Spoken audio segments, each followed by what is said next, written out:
IDF have actually looked at some of these systems. The S-300, an old Russian system, doesn't work that well these days if you know where it is. The Korad 15 and the Tactical Hunter, they're okay, but they're quite old. And the IDF has released these images of them attacking Iranian surface-to-air missiles near Tehran.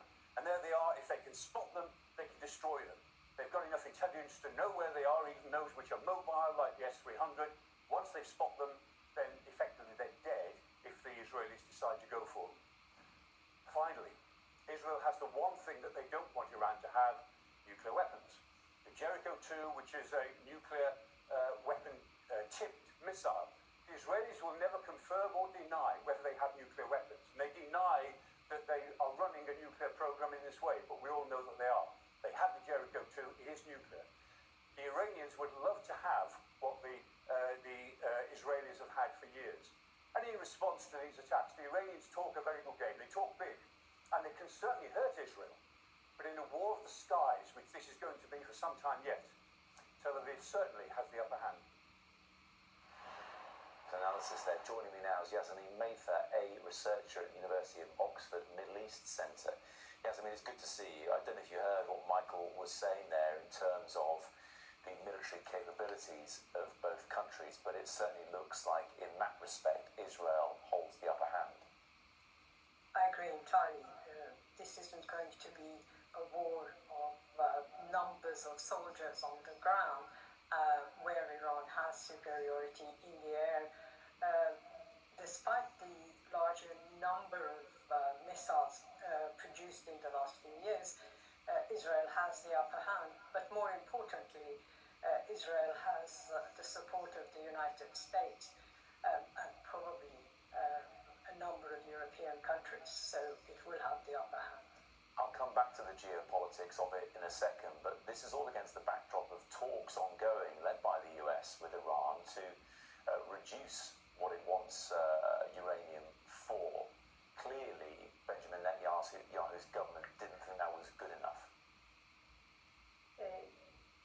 Yes, clearly, as far as Israel was concerned, these talks were delaying what Benjamin Netanyahu has been asking since Trump came to power, which was a war against Iran. The enrichment that the IAEA reported last week is of around 408 kilograms of 60% enriched uranium. But to get to a bomb, you need 90%. So the accusation against Iran is that, and was at the IAEA conference, that it is approaching that stage.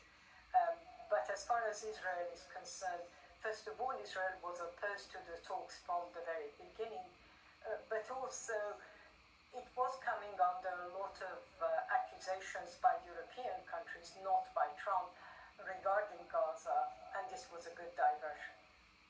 Yeah, well, that was the geopolitical aspect I was going to talk to you about. We've seen happening in recent weeks the UK, France, Canada criticising what the Israeli government has been doing in Gaza. Yet now with this happening, we're hearing about British military assets being used in the region. Has Benjamin Netanyahu dragged these allies closer to look east towards Iran to divert attention from what's happening in the west, in Gaza?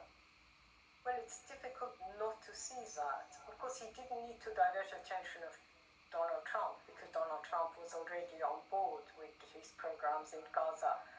But I think the Europeans were taking a slightly different position, and therefore he has diverted. The news is dominated by this war. It will be for a few weeks. I don't think the hunger, the starvation in Gaza has finished.